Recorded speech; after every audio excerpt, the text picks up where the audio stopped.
اعوذ باللہ من الشیطان الرجیم بسم اللہ الرحمن الرحیم الحمد للہ رب العالمین الصلاة والسلام علی اشرف الانبیاء والمرسلین سیدنا حبیبنا وطبیب قلوبنا وشفیع ذنوبنا ابی القاسم محمد اما بعد فقد قال اللہ تبارک وتعالی فی کتابہ المجید والفرقانہ الحمید وقولہ الحق وہو اصدق الصادقین بسم اللہ الرحمن الرحیم ان الذین یؤذون اللہ ورسولہ لعنہم اللہ فی الدنیا والآخرۃ وأعد لهم عذابا مہینا۔ سامعین محترم، آج 8 شوال جو کہ انہدام جنت البقیع اور جنت المعلیٰ سے منسوب ہے، اس حوالے سے ہم تمام عالم اسلام اور وقت کے امام کو تعزیت پیش کرتے ہیں۔ 8 شوال مکرم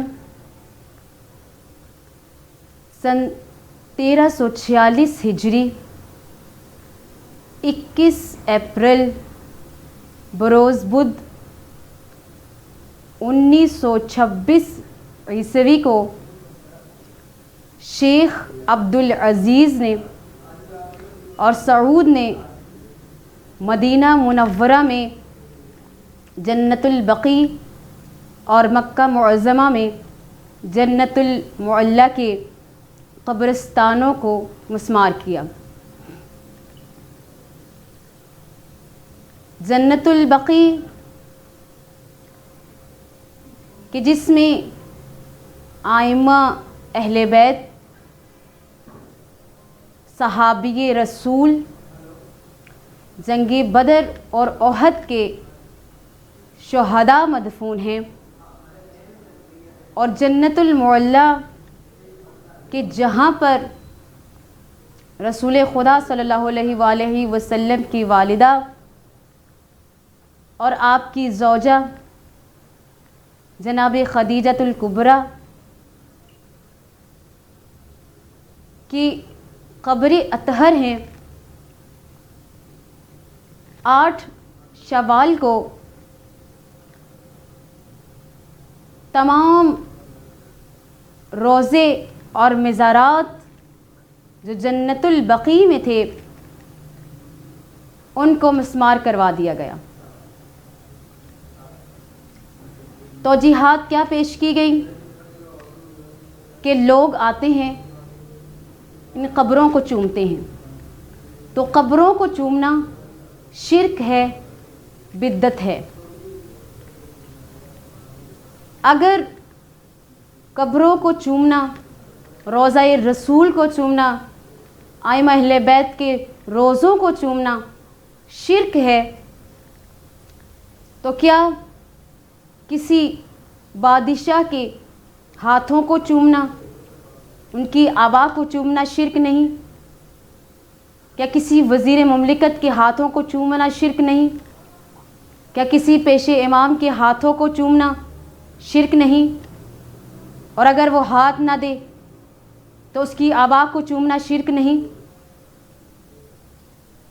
یہ قبر مصطفیٰ کو اور ان روضوں کو چومنا شرک ہے، تو کیا باقی جو چیزیں میں نے بتائی ہیں کیا ان کو چومنا شرک نہیں؟ تو یہ جو توجیحات پیش کی گئیں یہ کسی طرح سے بھی قابل قبول نہیں ہے۔ یہ مزارات جو 8 شوال کو منہدم کیے گئے، ان مزارات میں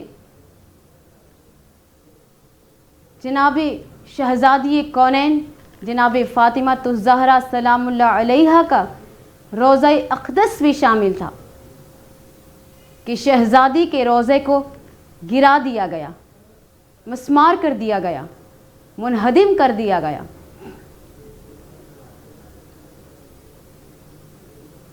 شہزادی جناب فاطمہ الزہرا کے روضے کے اقدس کی توہین کی گئی۔ کون فاطمہ؟ کہ جس کے بارے میں رسول ارشاد فرماتے ہیں الفاطمہ بضعۃ منی من اذاہا فقد اذانی ومن اذانی فقد اذی اللہ، کہ فاطمہ میرا پارہ بدن ہے، جس نے فاطمہ کو اذیت دی اس نے مجھے اذیت دی، اور جس نے مجھے اذیت دی اس نے اللہ کو اذیت دی۔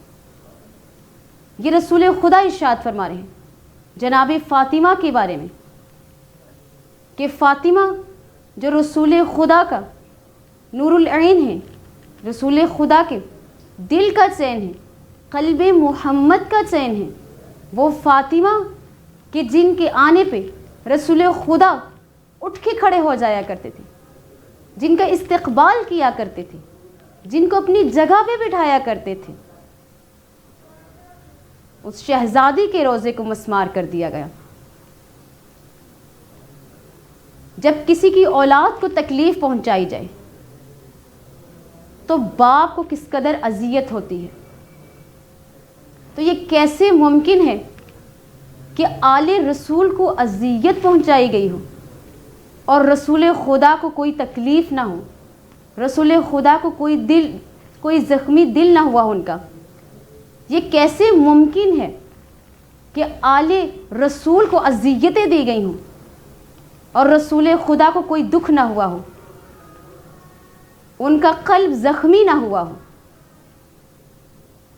جس نے آل رسول کو ستایا اس نے رسول کو ستایا، جس نے رسول خدا کی دختر کو اذیت پہنچائی اس نے رسول کو اذیت پہنچائی، اور جس نے رسول کو اذیت پہنچائی اس کے بارے میں قرآن مجید کیا ارشاد فرماتا ہے؟ سورہ احزاب جو میں نے آپ کے سامنے تلاوت کی ہے، پروردگار عالم سورہ احزاب میں ارشاد فرماتا ہے ان الذین یؤذون اللہ ورسولہ، کہ جنہوں نے اللہ اور اس کے رسول کو اذیت دی، لعنہم اللہ فی الدنیا والآخرہ، وہ دنیا اور آخرت میں اللہ کی لعنت کے مستحق قرار پائے۔ اللہ نے انہیں ملعون قرار دیا، دنیا میں بھی لعنتی ہیں، آخرت میں بھی لعنتی ہیں۔ وَعَدَّ لَهُمْ عَذَابًا مُهِينًا، اور ان کے لیے ایک ذلت بھرا، رسوائی بھرا عذاب ہے۔ اس آیت میں پروردگار عالم ارشاد فرماتا ہے کہ ان الذین یؤذون اللہ، جنہوں نے اللہ کو اذیت دی۔ تو سامعین محترم، کوئی انسان اللہ کو کس طرح اذیت دے سکتا ہے؟ اللہ کو براہ راست اذیت دینا تو ناممکن ہے، کیونکہ کوئی شخص اللہ کو نہ تو جسمانی اذیت دے جا سکتا ہے، نہ روحانی اذیت دے سکتا ہے، نہ ذہنی اذیت دے سکتا ہے، کیونکہ وہ ذاتی پروردگار ان تمام احساسات سے بالا ہے، ان تمام احساسات سے منزہ ہے۔ تو اللہ ارشاد فرماتا ہے کہ جس نے میرے رسول کو اذیت دی اس نے مجھے اذیت دی، جس نے رسول خدا کو اذیت دی اس نے گویا اللہ کو اذیت دی۔ جیسے خداوند قدوس سورہ حجرات میں ارشاد فرماتا ہے یا ایھا الذین آمنوا لا تقدموا بین یدی اللہ ورسولہ، جیسے رسول کا ادب اللہ کا ادب ہے، جیسے رسول کی اطاعت اللہ کی اطاعت ہے، جیسے رسول سے محبت اللہ سے محبت ہے، جس طرح رسول کی حرمت اللہ کی حرمت ہے، جیسے رسول سے بغض اللہ سے بغض ہے، رسول سے لڑائی اللہ سے لڑائی ہے، رسول سے دشمنی اللہ سے دشمنی ہے، رسول کی نافرمانی اللہ کی نافرمانی ہے. رسول سے بے وفائی اللہ سے بے وفائی ہے. اسی طرح رسول کو اذیت دینا اللہ کو اذیت دینا ہے. اور رسول کو کس طرح اذیت ہے؟ اسی لیے اللہ تعالیٰ نے مومنین کو، مسلمانوں کو، رسول خدا کو معمولی معمولات میں بھی رسول کو اذیت دینے سے منع فرمایا ہے کہ زندگی کے معمولی معاملات میں بھی میرے نبی کو اذیت نہ دو. اگر جس نے رسول کو اذیت دی وہ ذلت بھرے اور رسوائی بھرے عذاب کا مستحق قرار پائے گا. وہ دنیا میں بھی اللہ کی لعنت کا مستحق اور آخرت میں بھی. وہ رسول کہ جس کی اذیت کو اللہ نے اپنی اذیت کہا ہے، وہ رسول ارشاد فرماتے ہیں اپنی اس زبان سے کہ جس کے بارے میں اللہ ارشاد فرماتا ہے وَمَا يَنْطِقُ عَنِ الْهَوَىٰ إِنْ هُوَ إِلَّا وَحْيٌ يُوحَىٰ، کہ میرا حبیب وحی الہی کے علاوہ کلام نہیں کرتا. میرا حبیب تب ہی کلام کرتا ہے جب وحی الہی ہو. اس زبان سے رسول خدا ارشاد فرماتے ہیں کہ الفاطمہ بضعۃ منی، فاطمہ میرا پارے بدن ہے. من اذاہا فقد اذانی، جس نے فاطمہ کو اذیت دی اس نے مجھے اذیت دی. تو سامعین محترم، جناب شہزادی کونین کو کیا لوگوں نے اذیتیں نہیں دی؟ رسول خدا کے جانے کے بعد شہزادی کونین پر مصیبتوں کے پہاڑ ٹوٹ پڑے. وہ شہزادی کہ جو اس قدر عظمت کی مالک ہیں کہ پیغمبر خدا ان کے استقبال میں کھڑے ہو جایا کرتے تھے. وہ شہزادی کہ جن کے در پہ فرشتے روٹیاں مانگنے آتے تھے. وہ شہزادی کہ جن کی در پہ فرشتے بھیکاری تھے. وہ شہزادی کہ جن کی در پہ جبرائیل بھی اجازت لے کے آتا تھا. وہ شہزادی کہ جن کے دروازے پہ رسول انما کی تلاوت کیا کرتے تھے. اس شہزادی کو لوگوں نے کس طرح اذیتیں پہنچائیں، کس قدر تکلیفیں پہنچائیں، کس طرح مصائب کے پہاڑ توڑے. کون سی اذیتیں اور مصیبتیں ہیں جو شہزادی نے برداشت نہیں کی رسول خدا کے جانے کے بعد، اور زندگی میں بھی اور زندگی کے بعد بھی شہزادی کونین نے کتنی اذیتیں برداشت کی. ایک عالم دین انہوں نے مجلس پڑھی اور مجلس میں شہادت امام حسن مجتبیٰ پڑھی. وہ عالم دین گھر آئے اور آ کر سو گئے. خواب میں کیا دیکھا کہ امام حسن مجتبیٰ آئے ہیں اور کہا اے عالم دین، تو نے میری سب سے بڑی مصیبت نہیں پڑھی. وہ عالم دین حیران ہوئے، کہا مولا میں نے تو آپ کی ساری مصیبتیں پڑھی. مولا آپ کو زہر ملا میں نے پڑھا، آپ کے جگر کے ٹکڑے کٹ کٹ کے باہر آئے میں نے پڑھا، آپ کے جنازے پر تیر برسائے گئے میں نے پڑھا، آپ کے جنازے کو نانا محمد کے روزے سے واپس پلٹایا گیا میں نے پڑھا. مولا آپ کی میت سے آپ کی بہنوں نے تیر کھینچے میں نے پڑھا.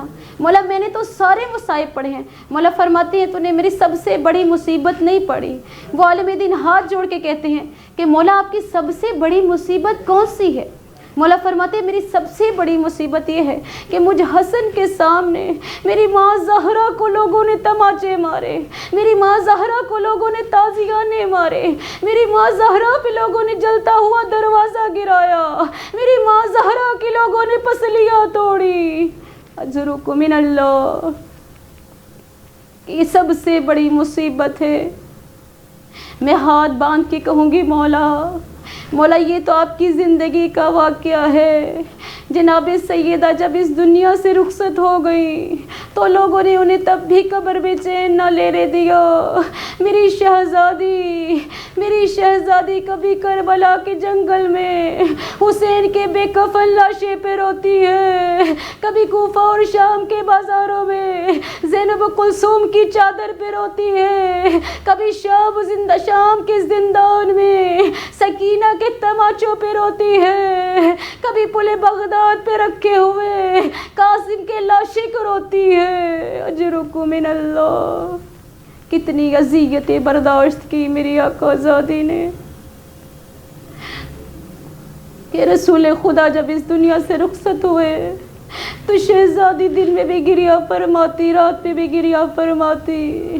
لوگوں نے کہا یا علی، زہرا سے کہیں یا دن کو رویا کرے یا رات کو رویا کرے، تو میرے مولا نے شہزادی کو شہر سے باہر ایک بیت الحزن بنوا کے دیا کہ میری شہزادی اس بیت الحزن میں جا کر اپنے بابا پر گریہ فرماتی تھی۔ ایک دن اس بیت الحزن میں گئی تو کیا دیکھا کہ لوگوں نے بیت الحزن ہی گرا دیا ہے۔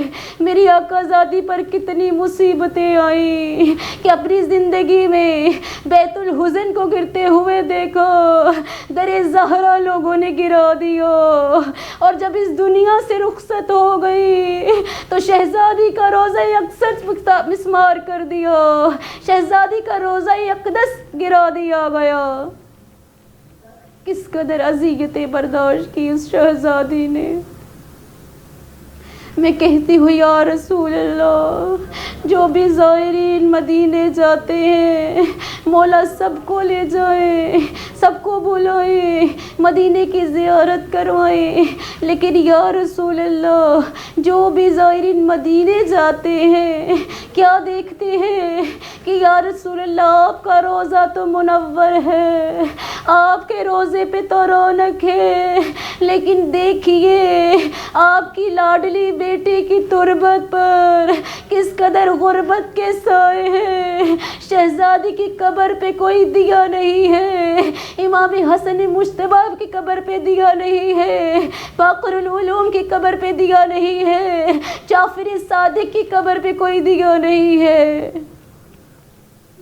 جب بھی لوگ زیارت کے لیے جاتے ہیں تو پوچھتے ہیں قبر زہرا کہاں ہے، قبر زہرا کہاں ہے، تو لوگ اشارہ کر کے کہتے ہیں کہ وہ تربت جس پہ چند پتھر پڑے ہیں وہ رسول کی بیٹی کی تربت ہے، جس پہ چند پتھر پڑے ہیں وہ حسین کی ماں کی تربت ہے، جس پہ چند پتھر پڑے ہیں وہ شیر خدا کی زوجہ کی تربت ہے۔ اجرکم من اللہ، کس قدر غربت کے آثار ہیں شہزادی کی تربت پر جو کونین کی ملکہ ہے۔ آج مدینے کی ہر گلی روشن ہے، اگر ڈوبی ہے اندھیروں میں تو زہرا کی قبر ڈوبی ہے۔ کائنات کی دو شہزادیاں ایسی ہیں کہ جن کی تربت کا نشان مٹا دیا گیا۔ ایک سید الانبیاء کی بیٹی ہیں جناب فاطمہ الزہرا، جنہوں نے خود علی سے وصیت کی تھی کہ یا علی میری قبر کا نشان مٹا دیجئے گا، میں نہیں چاہتی کہ میری قبر پہ وہ لوگ آئیں جنہوں نے مجھے اذیتیں دی ہیں، جنہوں نے مجھے دنیا میں ستایا ہے۔ اور دوسری شہزادی وہ ہے جو حسین کی 4 سال کی مظلومہ بیٹی ہے۔ جب سید سجاد نے سکینہ کو دفن کیا تو جناب سکینہ کی تربت سے آواز آئی، بھیا سجاد میری قبر کا نشان مٹا دینا، کہیں ایسا نہ ہو کہ آپ کے جانے کے بعد شمر میری قبر پہ آ جائے، مجھے تازیانے مارے، مجھے تماچے مارے۔ اجرکم من اللہ۔ عزادارو، آخر میں ہم وقت کے امام سے یہی استغاثہ کریں گے کہ مولا آئیے، مولا آئیے، اپنی دادی زہرا کی تربت دیا جلائیے، مولا مولا آئیے کہ آپ کی دادی آج بھی قبر میں بے چین ہے، وہ انتظار کر رہی ہیں کہ کب میرے بیٹے مہدی کا ظہور ہوگا اور کب میرے حسین کے قاتلوں سے انتقام لیا جائے گا۔ آج بھی زہرا انتظار کر رہی ہے، مولا آئیے، آئیے ان ظالموں سے انتقام لیجئے جنہوں نے در زہرا جلا ڈالا، جنہوں نے زہرا کو تازیانے مارے، جنہوں نے زہرا کو تماچے مارے۔ مولا آئیے، آ کر حسن کی میت پر تیر چلانے والوں سے انتقام لیجئے، مولا آئیے ان سے انتقام لیجئے جنہوں نے حسین کے لاشے پر گھوڑے دوڑا دیے، مولا آئیے ان سے انتقام لیجئے جنہوں نے زہرا کی بیٹیوں کو برہنہ بازاروں میں پھرایا، مولا آئیے ان ظالموں سے انتقام لیجئے جنہوں نے عباس کے شانے جدا کیے، مولا آئیے ان ظالموں سے انتقام لیجئے جنہوں نے سکینہ کو تماچے مارے، جنہوں نے سکینہ کو تازیانے مارے، مولا آئیے آ کر اس گھر کو آباد کیجئے جس میں کبھی فاطمہ زہرا رہا کرتی تھی، مولا آئیے تربت زہرا سے آ کر غربت کے نشان مٹائیے، حسن مجتبیٰ کی قبر پہ دیا جلائیے، امام باقر علوم کی قبر پہ دیا جلائیے، جعفر صادق کی قبر پہ دیا جلائیے۔ لعنت اللہ علی القوم الظالمین۔